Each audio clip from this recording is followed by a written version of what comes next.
Savannah Anderson was born on December 6, 1956, in St.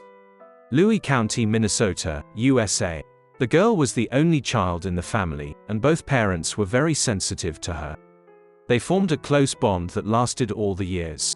Savannah's childhood was normal. She was calm, smart, reasonable, kind and fair.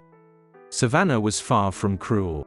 Despite the seeming idyll, her parents separated when the child was in school. The girl stayed with her mother and moved to Salt Lake City, Utah. When the heroine of the story turned 22, she decided to move again, this time to Irvine, California. She was extremely independent, and this move emphasized this quality. The girl wanted to succeed in her career, so she just packed up and moved to a new city, rented an apartment there and immediately got a job as a secretary at a bank. She studied at the same time to build a career. From the very beginning, Savannah demonstrated diligence and made many friends here. The girl was bright, attractive and energetic. At the same time, she was not a person who loved attention and remained quite secretive, not dedicating anyone to the details of her life. About 3 months after moving, Savannah met a guy named Bill Mills. From the very beginning, the relationship was very strong. The girl admitted to her family that she sincerely fell in love. Her boyfriend's intentions were serious. They often talked about marriage, family and children, but first they both wanted to get on their feet, get an education and high positions at work, get a home. The lovers worked in the banking sector, which only complemented the similarities of the young couple. Around 6:14 p.m., May 14th of the same year, the guy of history arrived at her apartment complex in the hopes of meeting the girl. At that time, she was renting an apartment in the Woodbridge Apartments, where she moved a month and a half ago. The boyfriend knocked on the door, but no one answered. He didn't worry too much, because he thought that his girlfriend hadn't returned from work yet, maybe she was busy or had gone on urgent business. He decided to go back to his apartment and wait for an answer. There was no mobile service at the time, and Bill had to be near the home phone so as not to miss a call from Savannah. For the next hour and a half, the guy called his girlfriend every 10 to 15 minutes so as not to miss the moment when she returned. The anxiety was growing, because she was so all this seemed strange. She didn't pick up the phone. This continued until 7:30 p.m., when the young man decided to call 911 and ask to check on the girl's condition. By this point, Bill was quite worried.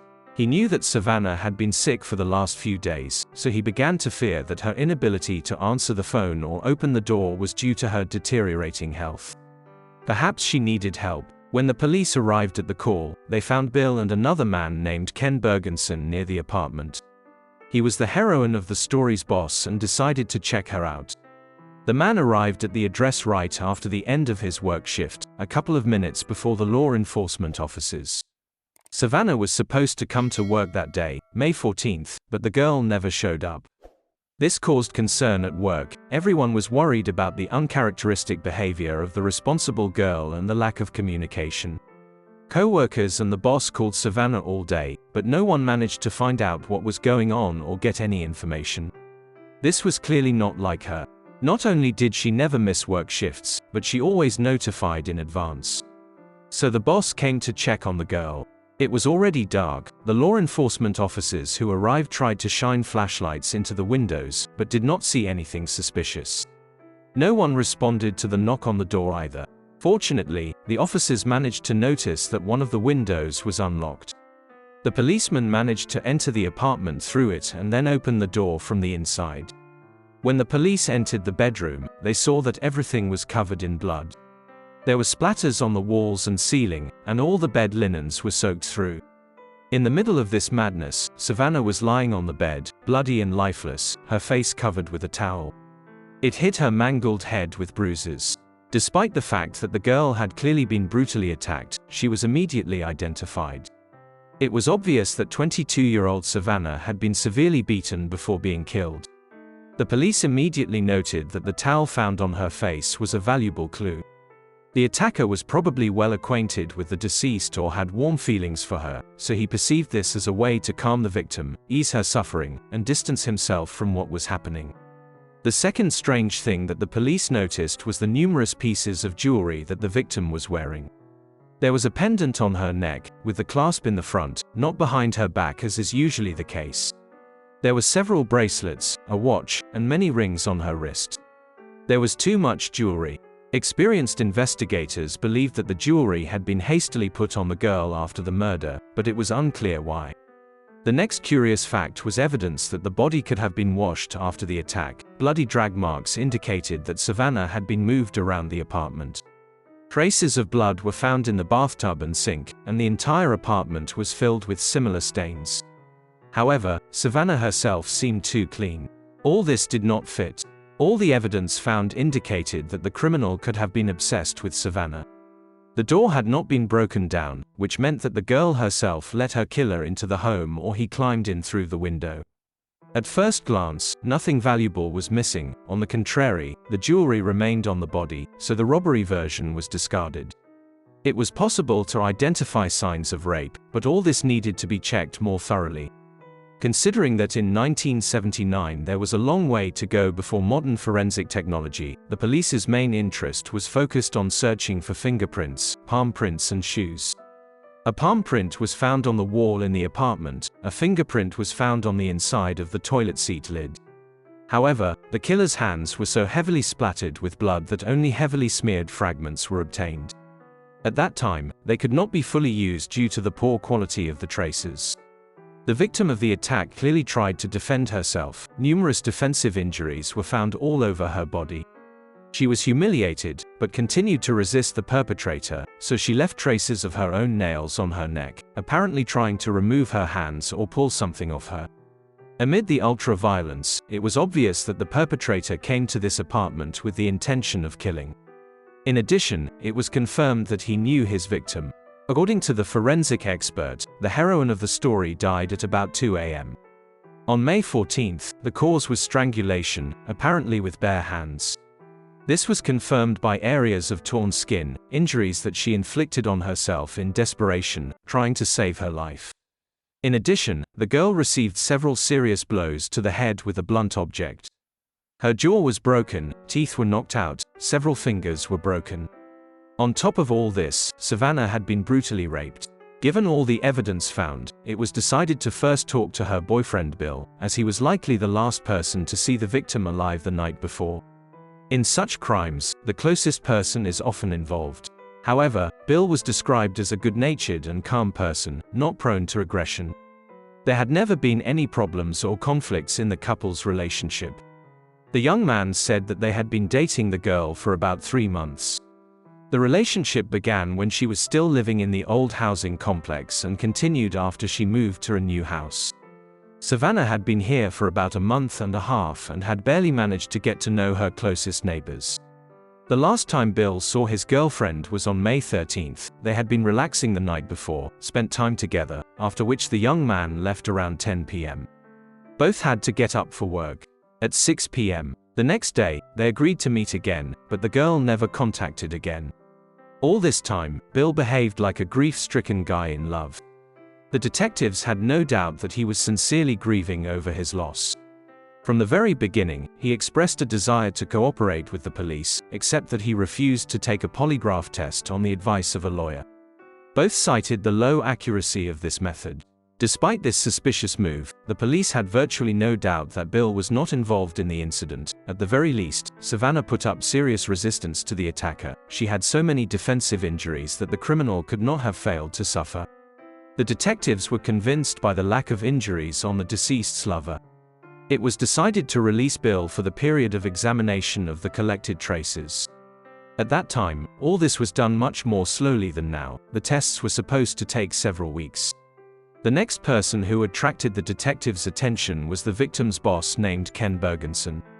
The man admitted that he met Savannah not so long ago, namely after she got a job at the bank. According to him, they developed an almost friendly relationship, like a daughter. He even helped her move into a new apartment. They communicated from time to time, could have tea together at work. According to Ken, it never went beyond friendship. The man was married, and his wife confirmed Ken's words. He also did not have any defensive injuries that Savannah should have inflicted on her killer. Just in case, they took the man's palm and fingerprints, sent them for examination, after which they were forced to let him go. In fact, this was the end of the list of suspects. Savannah did not suffer from addiction and did not get involved with bad company, so the search for the criminal stalled. The victim's neighbors, as well as the employees of the apartment complex, there were at least 2 security guards who could have noticed something suspicious. The first of the employees turned out to be Chuck Dole. He worked the evening and the night of the attack until 6:30 in the morning. From the very beginning of the interrogation, he told the police that he did not really know the deceased, they just said hello when they met. The man had only encountered Savannah once in her daily life, when she forgot her keys to her apartment and he helped her climb in through the window.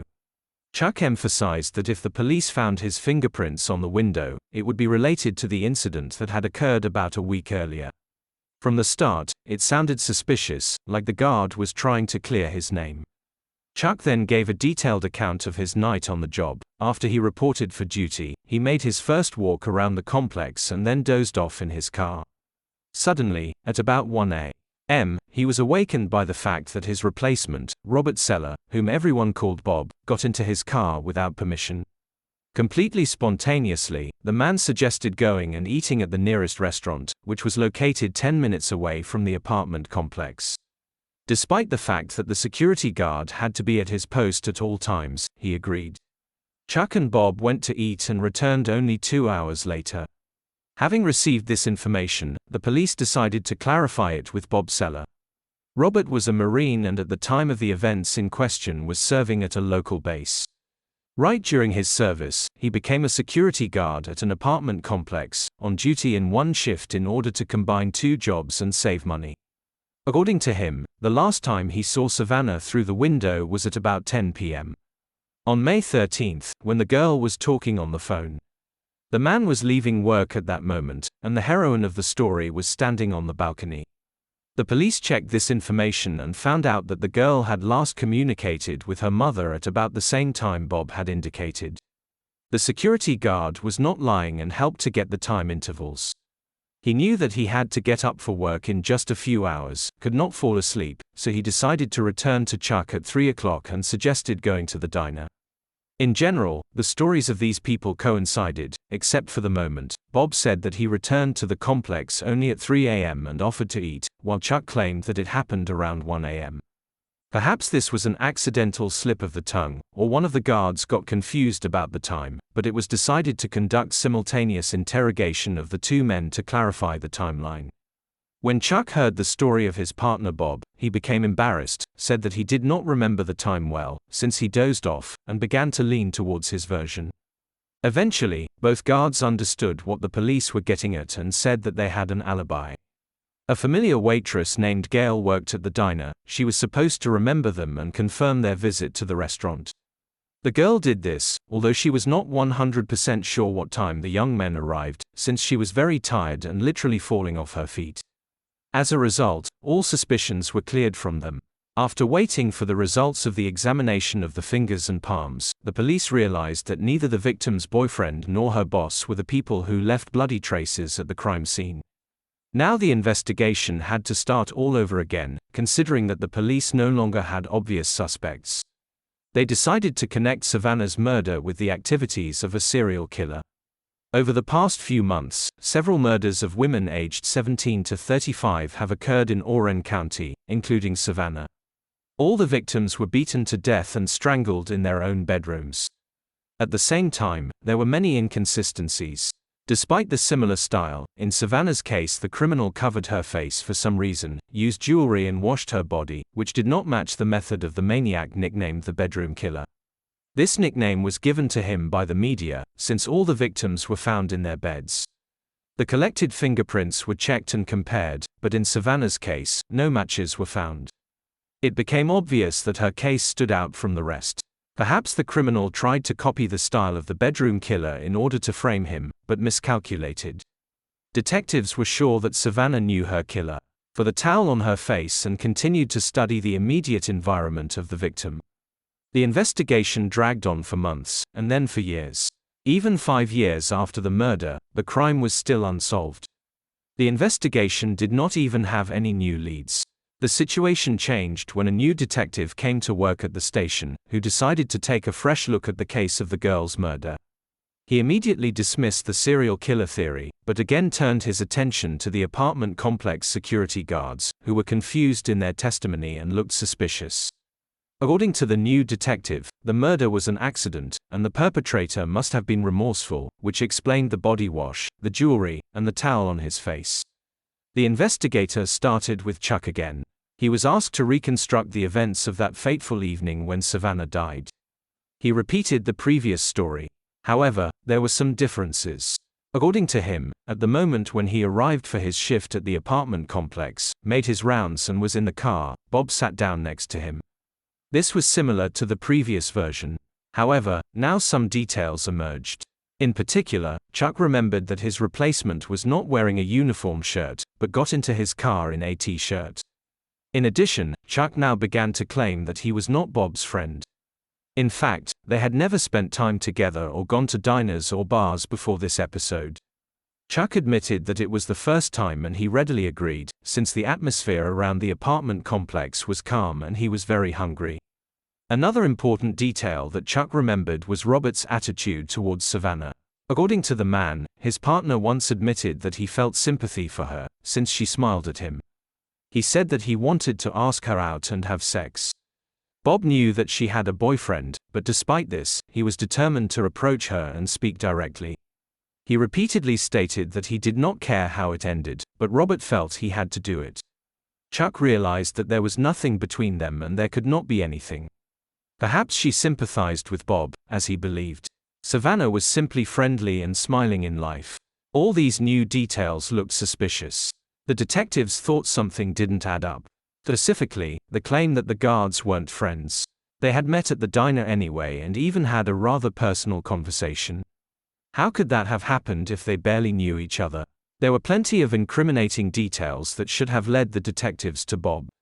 But was that true, or was the real killer trying to frame an innocent man?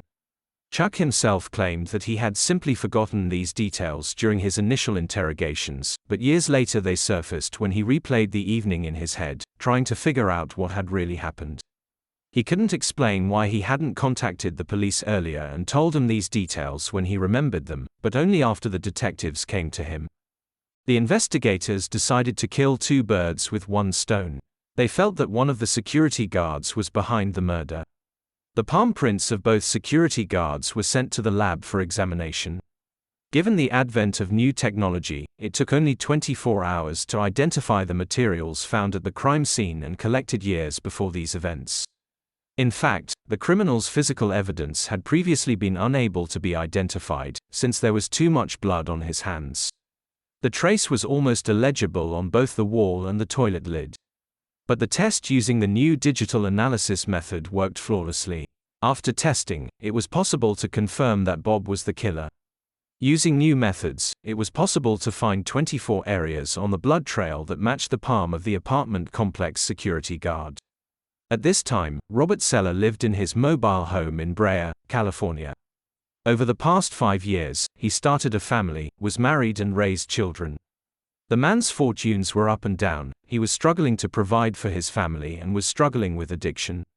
When interrogated, he repeated the story he told 5 years ago, but denied any involvement in the murder. However, the longer the suspect was at the station with the investigators, the more mistakes he made, the more he got confused, and the more he began to break down. The police pointed out obvious inconsistencies in his words and contradictions. Under the pressure of irrefutable evidence in the form of fingerprints, the man stumbled upon himself and got confused in his testimony. As a result, a few hours later, Bob said that he wanted to tell the detectives the true story of that fateful evening. As it turned out, Chuck's story about Bob's feelings for Savannah was true. The serviceman really did fall in love with the heroine of the story at first sight and for a long time did not dare to approach and talk, but it seemed to him that she also liked him, because she smiled when she said hello. He considered this a sign for further action. Finally, he came up with a plan on how to confess his love to the girl. When he saw Savannah talking to her mother on the phone that fateful evening, Bob decided to act while the future victim was distracted by what was happening around her. He climbed through an open window into another room and ended up in the girl's bedroom.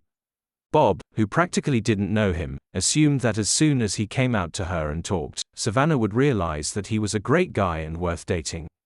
If this plan didn't work, he was going to do everything possible to convince the girl to change her mind, and in any case, she would agree. According to Bob, he did not expect that everything would turn out differently and go so far. The further development of events was quite predictable for everyone, but not for the killer. He clearly expected something different. Probably, these strange, uncoordinated decisions were due to the fact that he was actively using illegal substances and was not fully aware of the extent of the invented stupidity. When 20-year-old Bob Sellers came out of the bedroom, Savannah had already hung up. She was very scared, started screaming and trying to drive away the intruder. At this time, Bob kept repeating over and over that he was a good guy, had feelings for her, and therefore Savannah should give him a chance. Things didn't go according to plan right away. The girl didn't listen to him, kept calling for help and demanding that Bob get out of her apartment. Realizing that the plan hadn't worked, Robert got scared. He didn't know what to do, but he knew that the girl had to shut up. The young man was afraid that he would have problems with the law and lose his job in the army and in security. None of this was part of his plans. The security guard of the apartment complex grabbed the girl and tried to cover her mouth with his hand, but this only made the situation worse. The girl began to resist and tried to run out of the room to call for help from outside the apartment. Without thinking twice, Bob hit her several times on the head with a baton. Savannah lost consciousness and fell to the floor. The guy was no longer in control of himself. He knelt down in front of his victim. After that, Robert got out of Savannah's bedroom. He noticed Chuck making the rounds around the apartment complex, and fearing that the crime would be discovered, he took off his uniform and hid at home. There he took a shower, changed his clothes and decided to return to the dead woman's apartment. This time, his goal was to rape the body to finally get what he wanted. To suppress the remnants of morality, he used a decent dose of illegal substances. The criminal wanted the body to be clean before the shoot, dressed the girl in all the jewelry he found in her house so that she would be especially beautiful in front of him. Having finished his dirty deed, he tried to get out. It was about 3 a.m. From afar, he noticed Chuck in his car. He did not suspect that his partner had dozed off and did not see him. To somehow smooth over the situation, he came up with a plan. They needed to go get a bite to eat. This allowed, on the one hand, to provide himself with an alibi, on the other, to provide access to the apartment complex to all sorts of shady characters in order to shift the blame onto them. In any case, Bob was sure that no one would suspect the security guard. During the first police interrogations, Robert lied about the time, as he wanted to confuse the investigation. Fortunately for the criminal, this was not necessary. Finally, thanks to the examination, the police had strong evidence against the criminal. On March 29, 1984, 28-year-old Bob was arrested. He was charged with murder, attempted rape, and desecration of a body. Strong evidence and a recording of his confession helped quickly convince the jury of his guilt. But the criminal's lawyer was not going to give up. After all, the death penalty was at stake for the defendant. According to the defense, the prosecutor's office did not have any material evidence that would allow them to reasonably assert whether the rape was committed before or after the murder. Despite the criminal's confession, the lawyer managed to find a loophole in his words and refute the opinion of the prosecutor's office. The lawyer insisted that Robert's altered state after using illegal substances was to blame. In addition, Bob worked 2 jobs, did not raise his hand to women and was a harmless decent person who was simply not capable of murder. Ultimately, to avoid prolonging the trial, the killer was offered a plea deal. Bob Seller accepted. He pleaded guilty to first-degree murder, after which he was sentenced to life imprisonment with the possibility of parole after 25 years behind bars. Today, he continues to serve his sentence in prison. Most of all, Savannah's death shocked her relatives. Family and friends knew that the girl moved to the Woodbridge apartments for safety reasons. She repeatedly stated that under the protection of 24-hour security she would feel much calmer than in her previous place of residence. This apartment complex was recommended to her by her boss. No one could even imagine that the person called to protect would turn out to be a murderer. The criminal who brutally beat the girl to death had never been held accountable for any criminal episodes, either before or after the crime. His biography was thoroughly checked. Now the question arose, was the criminal hiding and could he have been killing for all those 5 years before his arrest, remaining unpunished? In any case, involvement in other crimes could not be proven. As for Savannah, Bob Seller denied his possible involvement. The former security guard seemed to the police a suitable suspect for such episodes, but during the check he was quickly thrown out of the list of likely criminals due to a discrepancy in fingerprints. Later, the real killer was caught. He turned out to be a man named Gerald Parker. Several victims of his attacks survived and identified him. In 1996, Gerald was sentenced to death, which has not yet taken place.